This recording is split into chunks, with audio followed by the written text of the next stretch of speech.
Glória a Deus. A paz de Cristo para a igreja. Aleluia. Glória seja dada ao nome desse Deus que está aqui nessa noite. Você já sentiu a presença dele aqui nessa noite? Glória a Deus. Eu quero louvar ao Senhor pela oportunidade que ele me concede nessa noite. É muito bom. É muito bom poder estar aqui.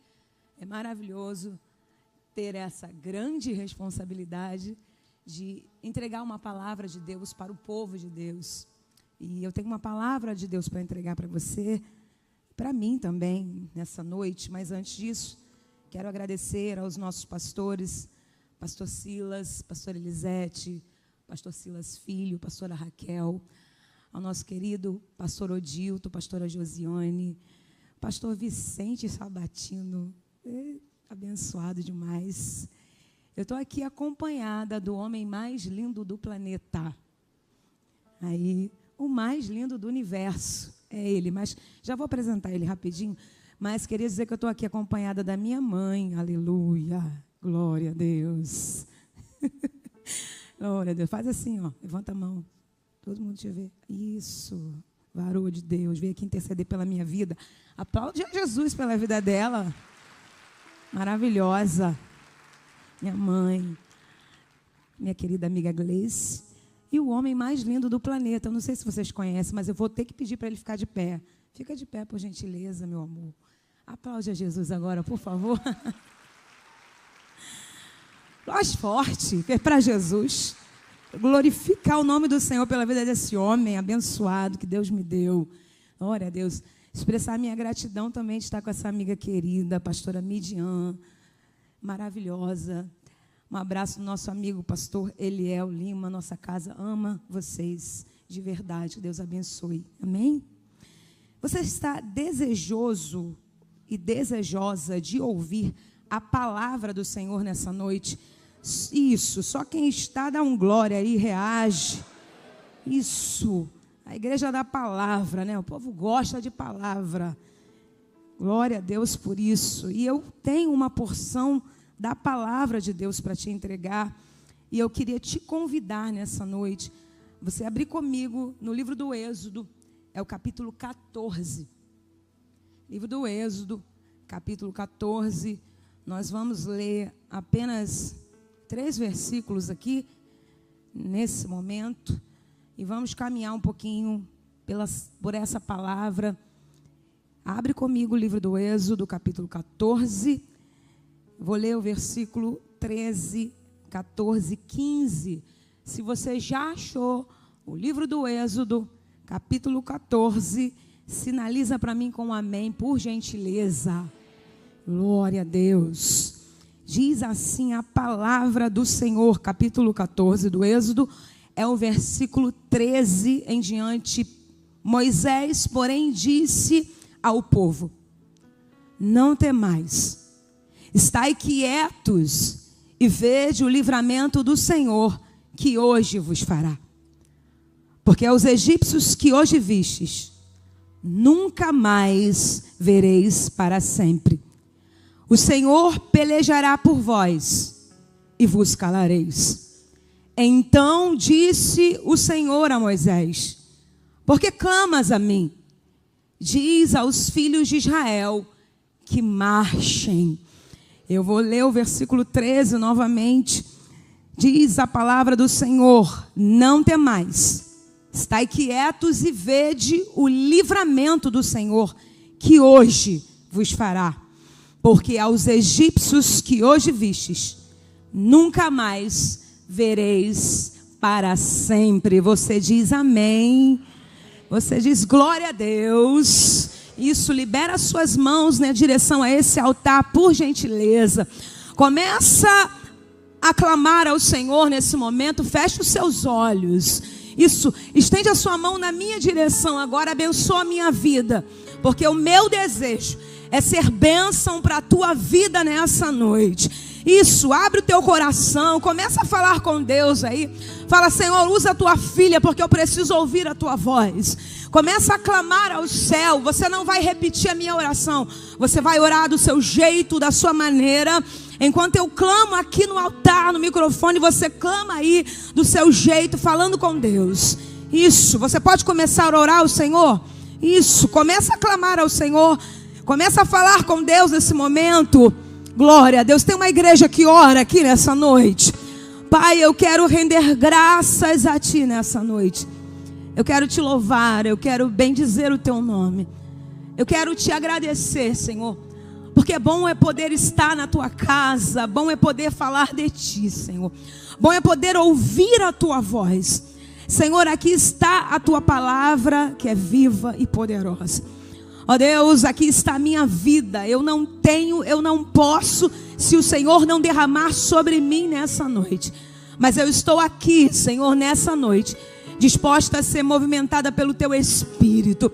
Ó Deus, eu te peço, abre os céus em direção a nós nessa noite. Ó Senhor, fala conosco nessa noite.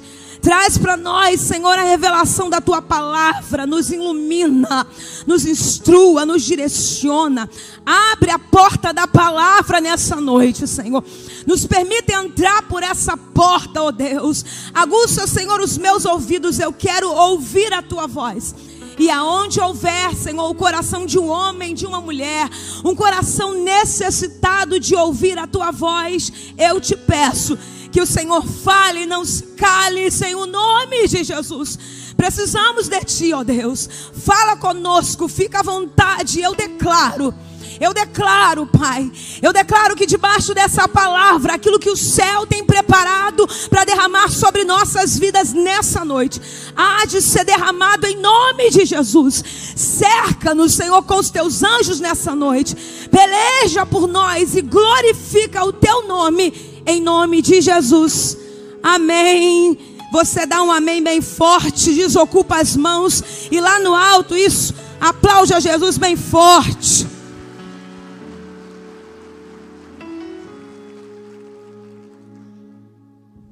Aleluia, glória a Deus.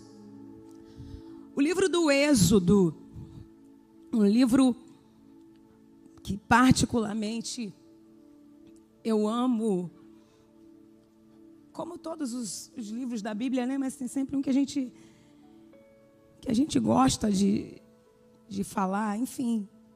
O livro do Êxodo, ele trata, né, de um dos acontecimentos mais importantes da história de Israel, que é justamente a libertação do povo de Deus da terra do Egito.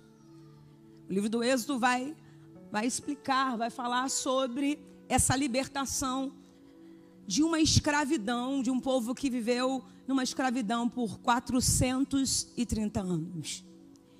E o que a gente vê ao longo da história de Israel, o que a gente percebe ao longo de toda a história, é a investida e a tentativa insistente e desenfreada do inimigo em tentar destruir, em tentar acabar com o povo de Deus. No capítulo 1 do livro do Êxodo, se apresenta aqui um faraó que a Bíblia diz que não conhecera a história de José, não conhecera José.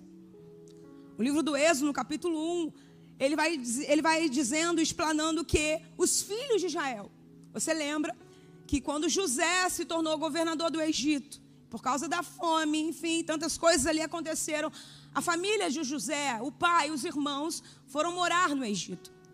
Só que aqui, toda aquela geração, José já havia falecido, todos os seus irmãos, e aquela geração havia passado. Mas os filhos de Israel, eles se frutificaram, eles se multiplicaram, eles aumentaram grandiosamente, diz o texto. De maneira que Faraó agora, esse que reina aqui, no capítulo 1 do Êxodo, ele vai observar o crescimento de Israel. Ele vai perceber o crescimento do povo de Deus. E quando percebe esse crescimento, a Bíblia diz que ele vai tentar investir contra Israel. E o propósito é afligir Israel. O propósito é colocar cargas sobre o povo de Deus. Porque no pensamento de Faraó, no pensamento do inimigo, à medida em que eu lanço carga, segundo ele, à medida que é lançada carga sobre o povo de Deus, à medida que ele aflige, ele diz: se eu afligir, se eu lançar carga, se eu perseguir esse povo para, esse povo desiste, esse povo não cresce, então esse povo enfraquece. Então é isso que vai acontecer. Faraó vai começar a lançar carga sobre esse povo. Só que no capítulo 1, versículo 12 diz que quanto mais Israel era afligido, mais eles cresciam e mais eles se multiplicavam. E perceba como isso se parece com a minha e com a tua história.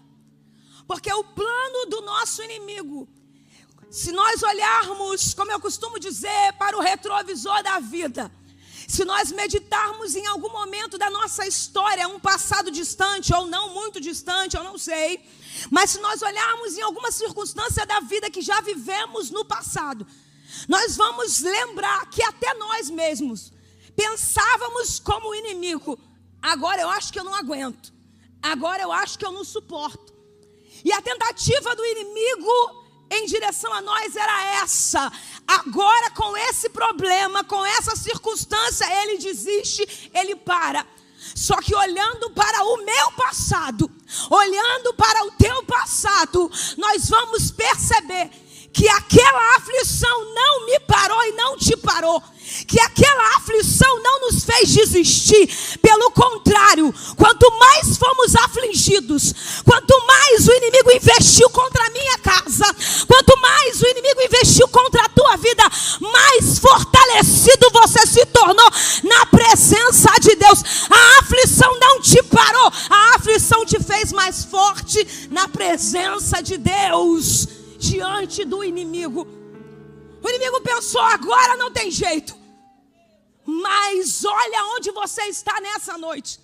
Olha onde eu e você estamos nessa noite, na presença de Deus. Quanto mais Israel era afligido, mais eles cresciam, mais eles se multiplicavam. Eu sei, poxa, irmã, que talvez você pense, né? Tem que ser afligido para crescer. Aí não é, a culpa não é minha, né? Nem sua, é Deus quem trabalha dessa forma. Quanto mais o inimigo tenta contra nós, mais forte, mais experiência com Deus nós temos. Então a aflição não para, Israel. Muito pelo contrário, quem vai cansar aqui, diz o texto, quem vai se fadigar é o inimigo que tenta investindo contra Israel. Ele se cansa, mas ele não desiste. O inimigo cansa, mas ele não para. Tanto é que ainda no capítulo 1, Faraó vai partir por uma segunda tentativa, que é no momento em que ele vai falar com duas mulheres parteiras, para que elas matassem os meninos que as hebreias concebessem. Então ele ainda investe um pouco, ele ainda tenta. Só que é interessante que quando as mulheres tinham os meninos, porque a ordem do inimigo era matar os homens que nascessem, os meninos que nascessem, essas mulheres temem a Deus. E por temer a Deus, elas não vão matar aquilo que aquelas mulheres estavam gerando.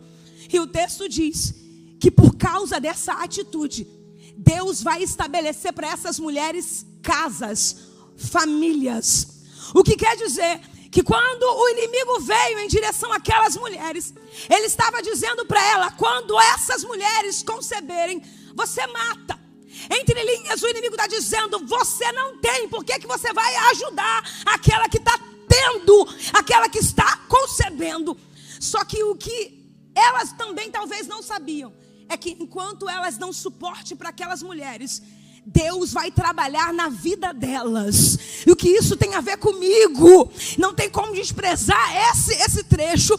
Isso quer dizer que enquanto eu não tenho aquilo que eu preciso, eu ajudo alguém que está do meu lado. E enquanto eu estendo a mão para quem está do meu lado, Deus trabalha naquilo que eu preciso. Está no texto, capítulo 1, no versículo 15 e diante, que Deus vai entregar para essas mulheres famílias. Ou seja, o que elas não possuíam, pelo fato delas ajudarem outras pessoas, pelo fato delas ajudarem outras, elas vão ser abençoadas com famílias. Deus entrega para elas aquilo que ela não tem.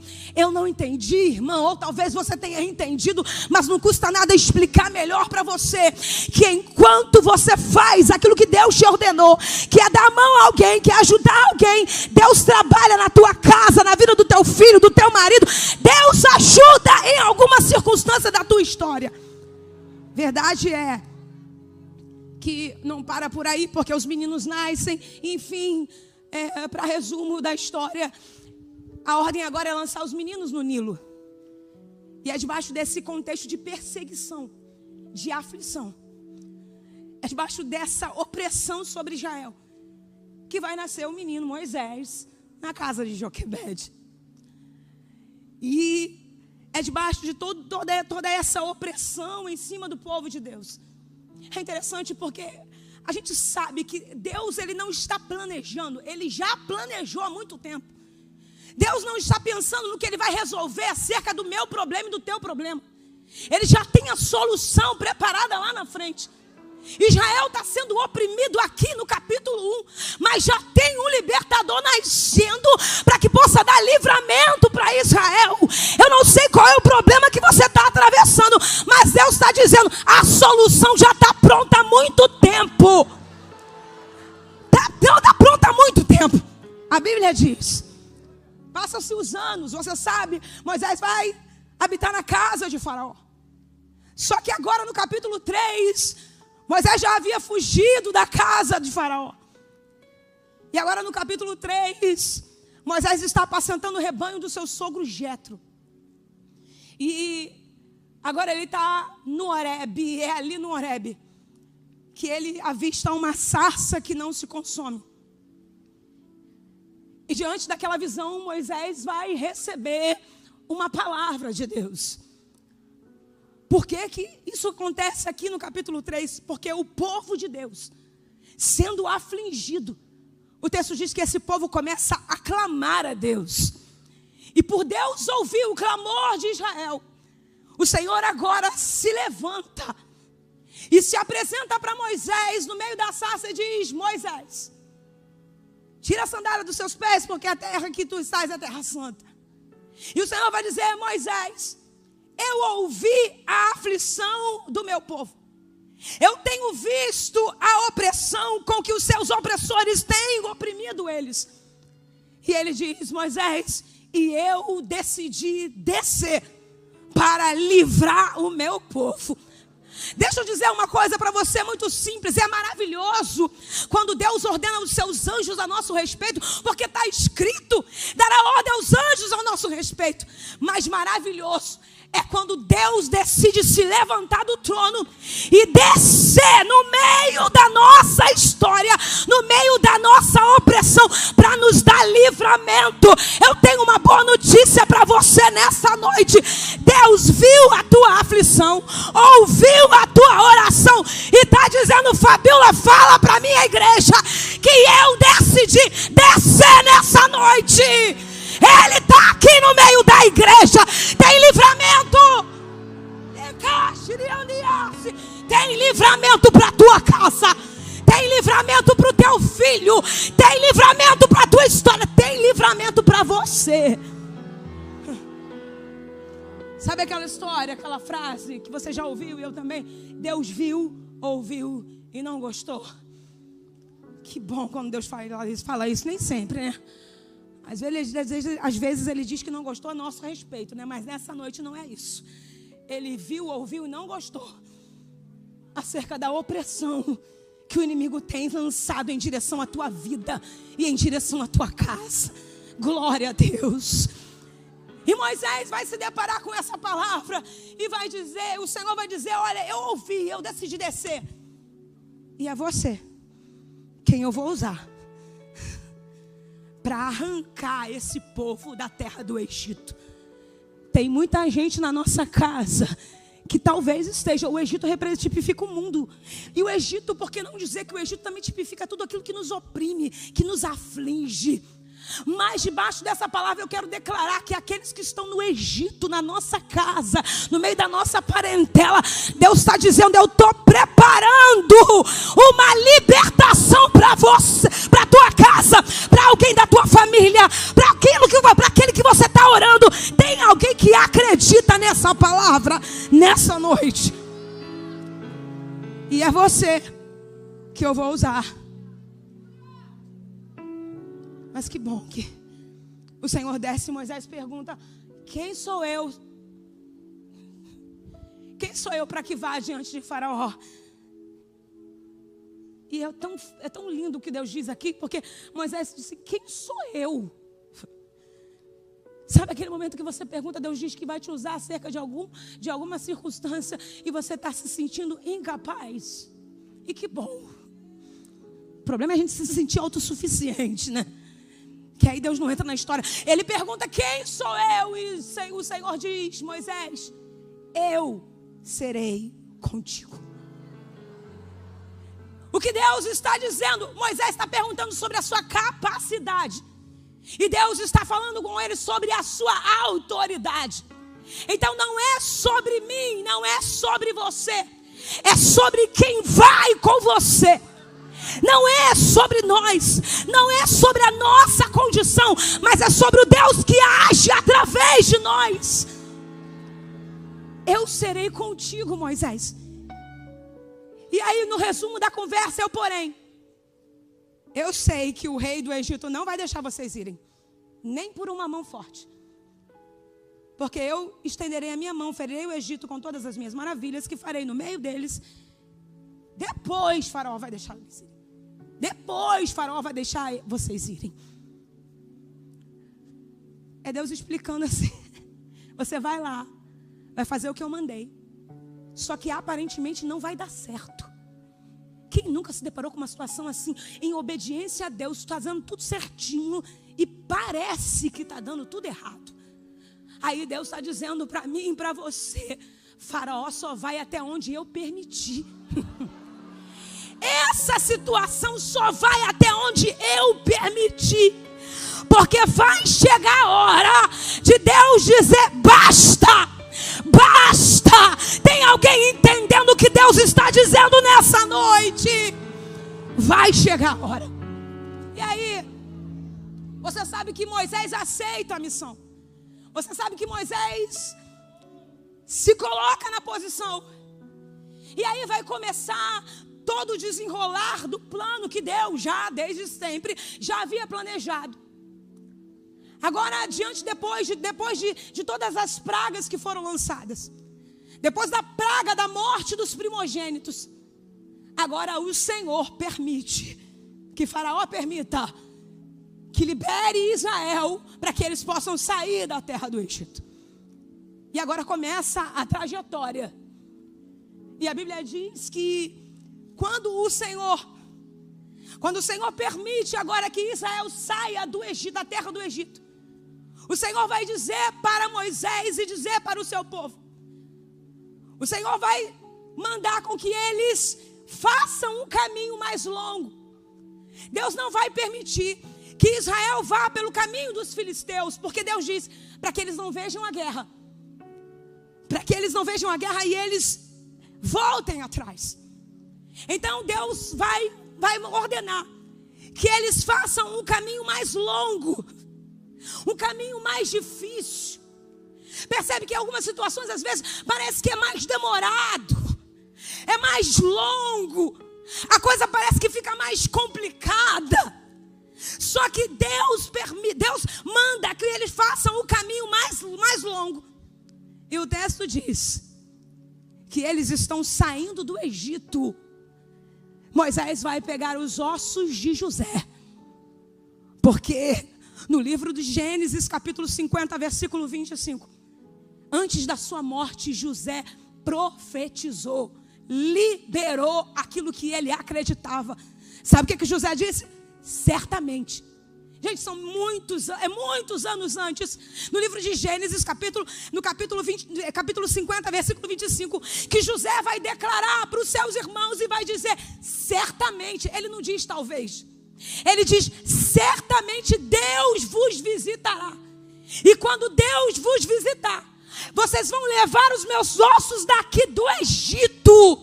E agora eles estão fazendo, Deus Deus agora está começando o caminho de cumprimento de promessa. Embora nós sabemos pelo desenrolar da história que foi um caminho longo. Mas enfim, a Bíblia diz que o Senhor vai dizer para Moisés: Moisés, acampe diante de Piraiote, entre Migdol e Baal-Zefon. O Senhor agora está ordenando para que eles acampem na direção aonde vai dar, diante do Mar Vermelho. E o que o Senhor está dizendo aqui é que o teu povo está indo Piraiote, que quer dizer beco sem saída, encurralados. Eu tenho uma palavra para algumas pessoas aqui nessa noite. Você olha para essa condição e se vê desse jeito, encurralada. Você olha para essa circunstância e se vê desse jeito, beco sem saída. Só que para viver a travessia, o milagre da travessia, você precisa obedecer a ordem de Deus. Mas se prepara que no tempo certo tem caminho sendo aberto para você nesse beco sem saída. Eles estão acampe diante de Piraiote, entre Migdol e Baal-Zefon. Eles estão indo. Agora não se esqueça que Deus coloca uma nuvem para guiar eles pelo caminho, uma coluna de fogo para iluminar eles à noite. Então eles estão indo debaixo de uma direção. E mais do que isso, eles estão tendo a visão de que Deus está com eles. Que sensação maravilhosa é saber que Deus está conosco. Deus está guiando esse povo. E a Bíblia diz que eles estão indo. Embora Deus esteja direcionando.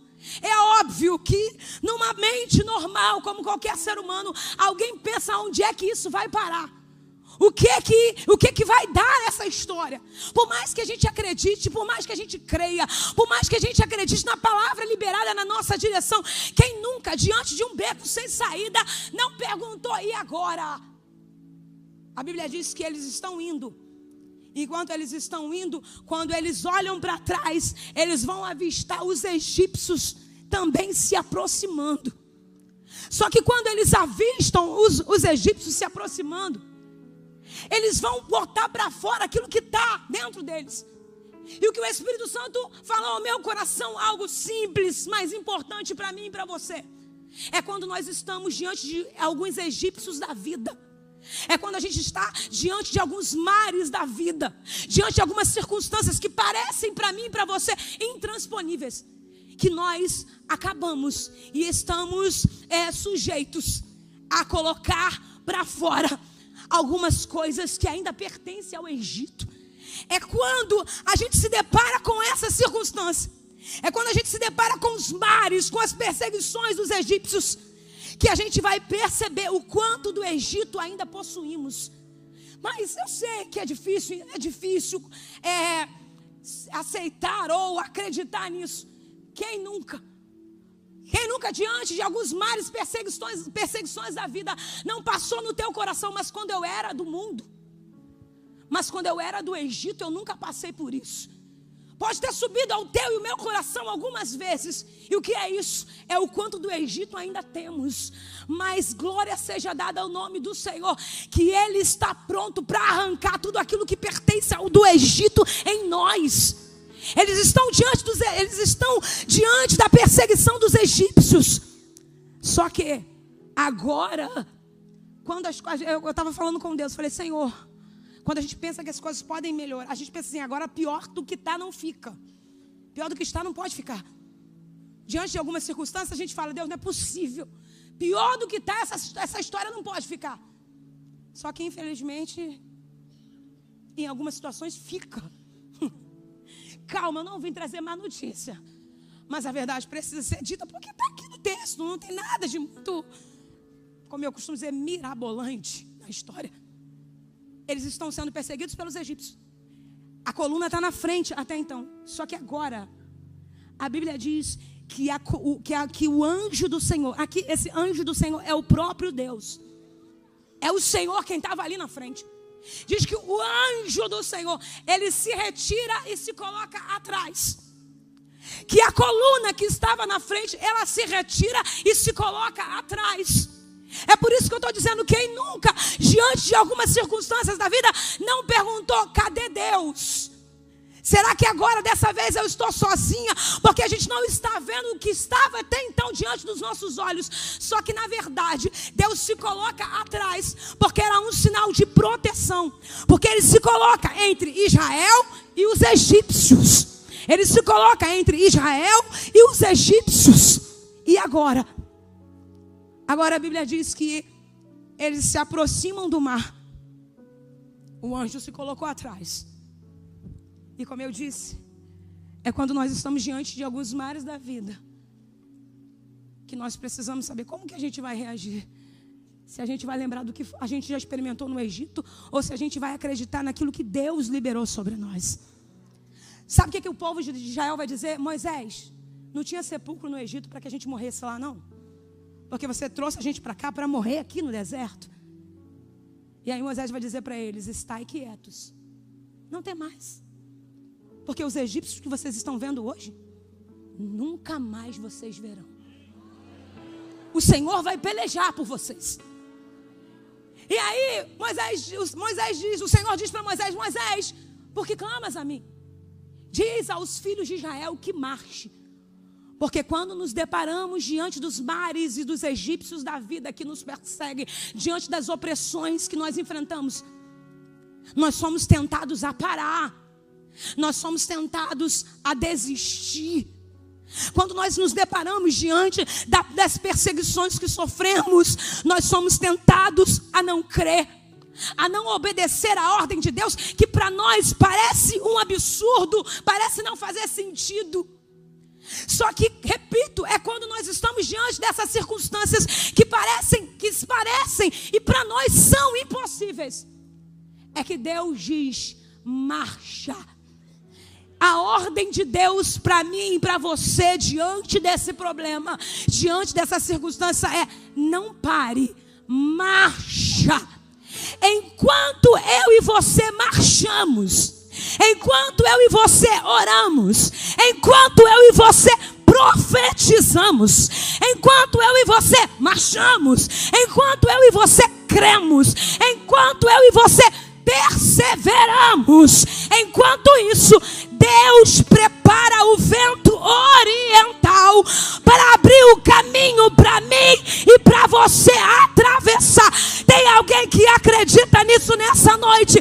Marcha, acredita, persevera. Enquanto isso, Deus prepara o vento oriental na direção desse mar. Oh, glória a Deus.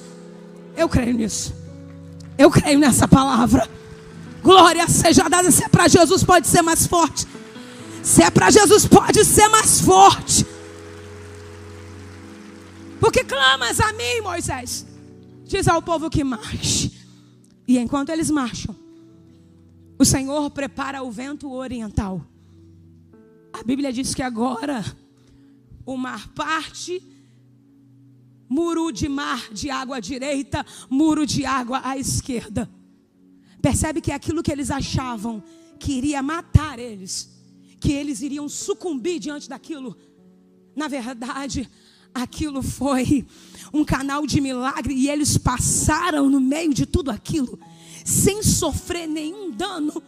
O que Deus está dizendo é que essa situação que você diz, eu acho que nessa história eu não vou conseguir subsistir. E Deus está dizendo, é nessa história que eu serei glorificado. E você vai atravessar como se nunca houvesse passado por isso.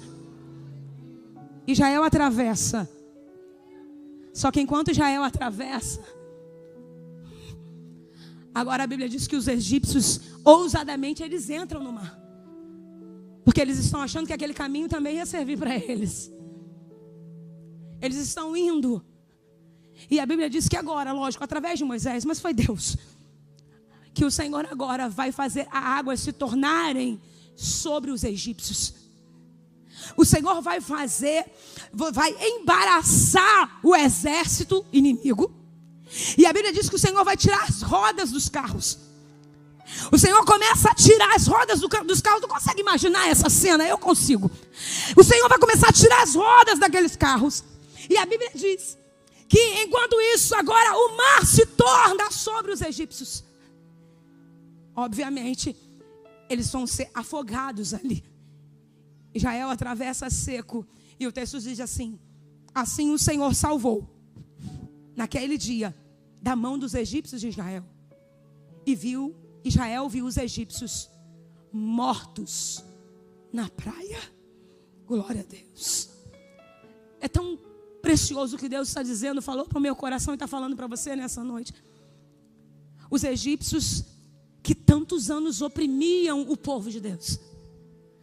Os egípcios que tantos anos oprimia a tua casa.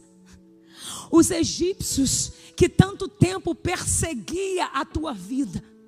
O que Deus está dizendo para nós é que enquanto eu e você marchamos, enquanto eu e você marchamos diante dessas circunstâncias, inimigos que por anos atormentavam a nossa casa, inimigos que por anos atormentavam a nossa família, egípcios nunca mais. Êxodo capítulo 14 é uma palavra profética para mim e para você. Não temais, porque os egípcios que hoje vocês veem, nunca mais vocês verão para sempre, igreja. Isso que perseguia a tua casa, esse mal que perseguia a tua família, quem sabe o Senhor está dizendo para você, no meio dessa luta que te acompanha há tantos anos, uma enfermidade que talvez seguia tantos anos na tua família, Ele está dizendo: egípcios nunca mais.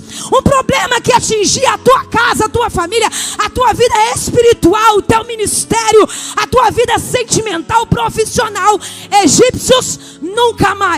Tudo aquilo que te perseguia, que te oprimia, que tirava a tua paz, Deus está dizendo: nunca mais, nunca mais, nunca mais, nunca mais. Glória a Deus.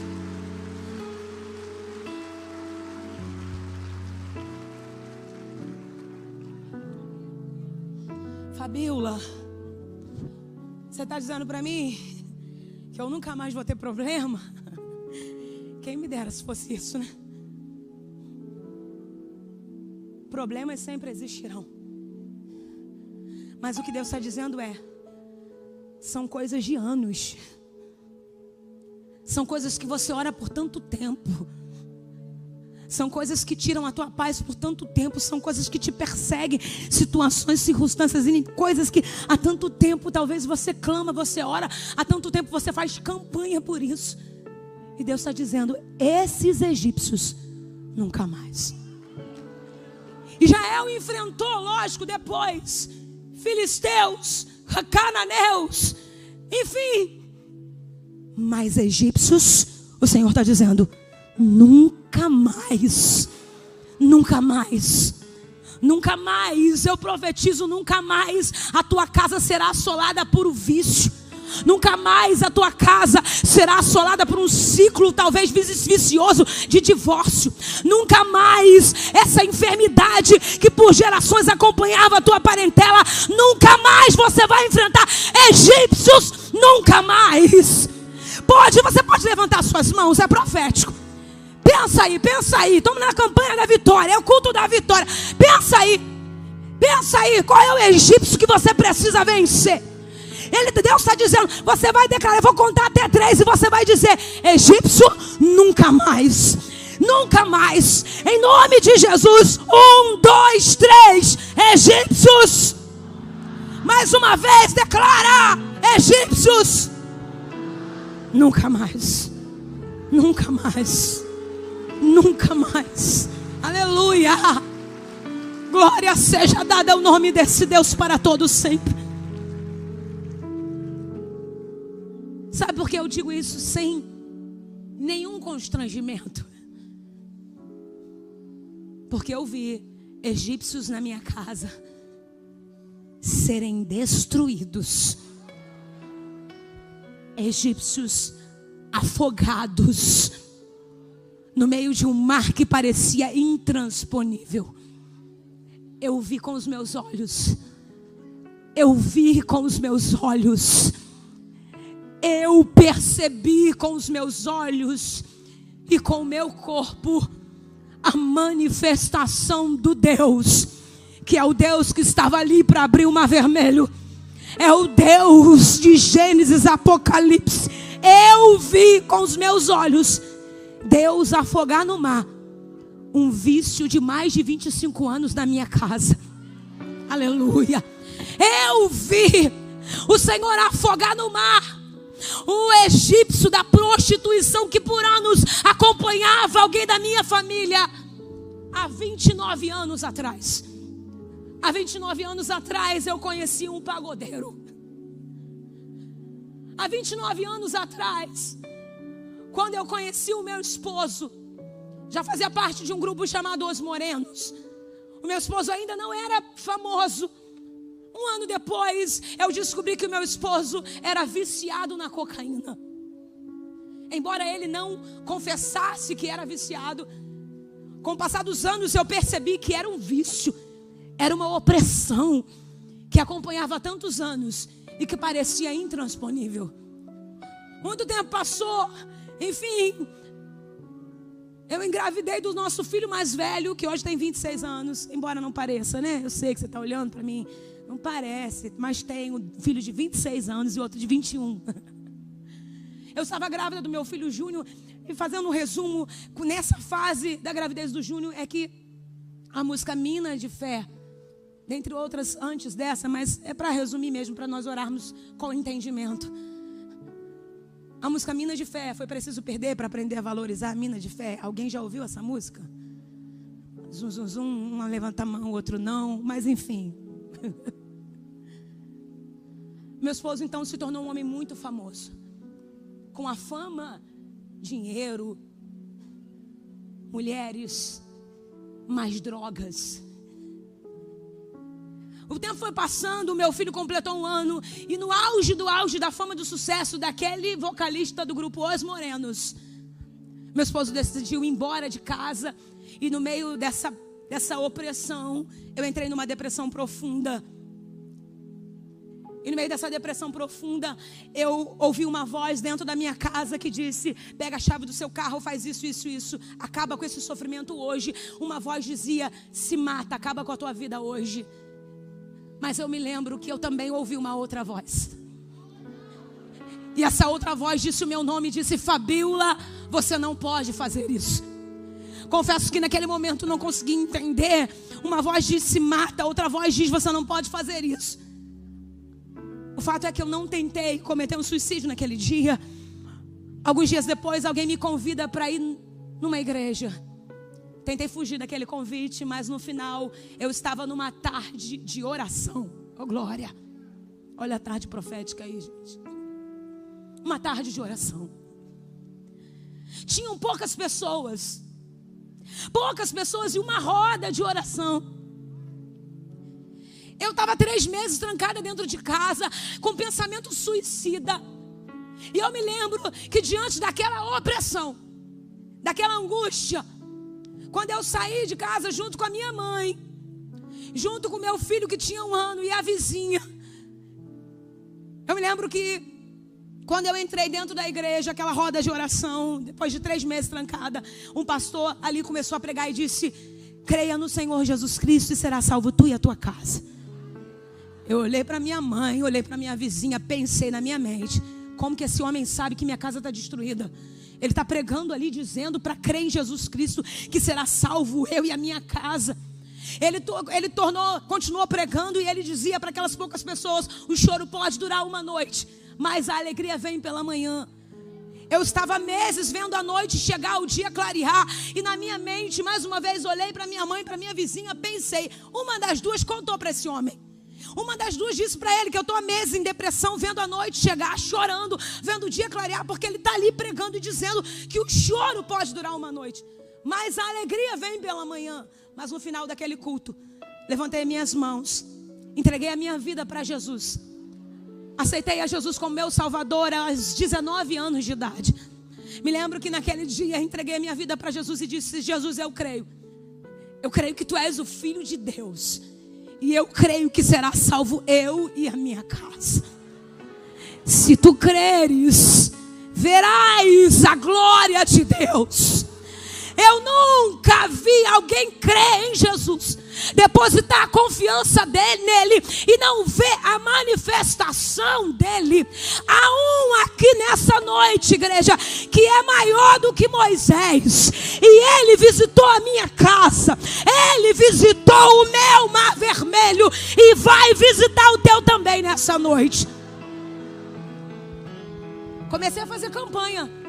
Aplaude Jesus.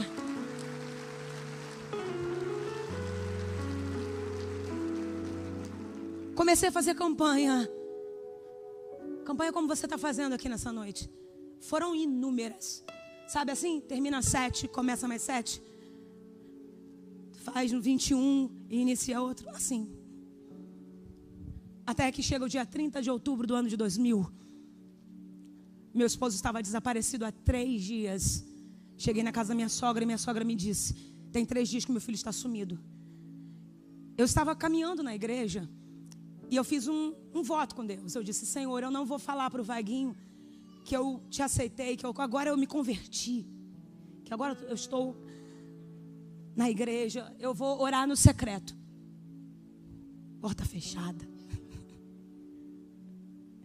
Eu vou orar no secreto. E o Deus que ouve no secreto vai fazer alguma coisa. Então o Vaguinho não soube até então que eu estava caminhando na igreja. Eu entrava no culto, saía do culto e alguém ligava e dizia: Fabiola, Vaguinho estava ontem numa boate com uma mulher. E Fabiola, o Vaguinho estava ontem numa boca de fumo. Desiste do Vaguinho, porque não tem jeito. Eu cheguei a ouvir alguém dizer assim: nem Jesus dá jeito nesse homem. Eu me lembro que 30 de outubro do ano de 2000, minha sogra disse: tem 3 dias que meu filho desapareceu. Tem 3 dias que ninguém consegue falar no celular com o Vaguinho. E eu me lembro que meu filho, com 1 ano, 10h30, 11 horas, o meu telefone toca. E quando eu atendo, era o Vaguinho do outro lado da linha. Ele até então não tinha entrado em contato com ninguém, entrou em contato comigo. Nós estávamos separados ainda. E quando eu atendi o telefone, ele disse: Fabiola, estou no motel tal, no Meyer, e eu preciso que você venha ao meu encontro. Pela voz dele no telefone, eu percebi: ele está drogado. E ele está muito drogado. Falei com a minha sogra, enfim, ela disse: vai lá, minha filha. Até hoje, me perdoe se tem alguém de lá, mas eu não é nada pessoal, eu só não sei ir para o Meyer. Até o dia de hoje, há 24 anos atrás, piorou. Eu me lembro que eu entrei no carro, eu falei: Senhor, eu não sei ir para esse lugar. E eu não sei aonde fica esse motel que ele me disse. Mas o Senhor pode me levar. As poucas lembranças que eu tenho é eu entrando dentro do carro, pegando a linha amarela. E depois a lembrança que eu tenho é eu parada na porta daquele motel, tentando e discutindo com o moço que eu tinha que entrar, que eu tinha que ir. E o moço tentando me impedir de entrar. E por fim eu entrei, cheguei naquele quarto. Tinha um homem no auge da fama, no auge do sucesso, com a língua enrolada, com a boca torta, respiração acelerada, olho arregalado, dente preso, à beira de uma overdose. E eu me lembro que eu olhei para aquilo, beco sem saída. Eu me lembro que eu olhei para aquela circunstância e mais uma vez eu ouvi uma voz que disse: está vendo? Fez campanha, orou, jejuou e ele está morrendo de overdose. E eu me lembro que ao mesmo tempo que eu ouvi aquela voz, que aquela voz me mostrava o meu esposo ali na minha frente, com a língua enrolada, com a boca torta, respiração acelerada, olho arregalado, dente preso. Eu olhava para ele, era um homem que ia morrer a qualquer momento de overdose, mas eu ouvi uma outra voz mais uma vez. Isso é muito real.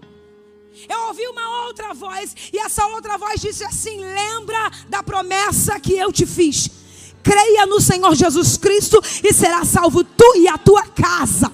Lembra da promessa que eu te fiz. O choro pode durar uma noite, mas a alegria vem pela manhã.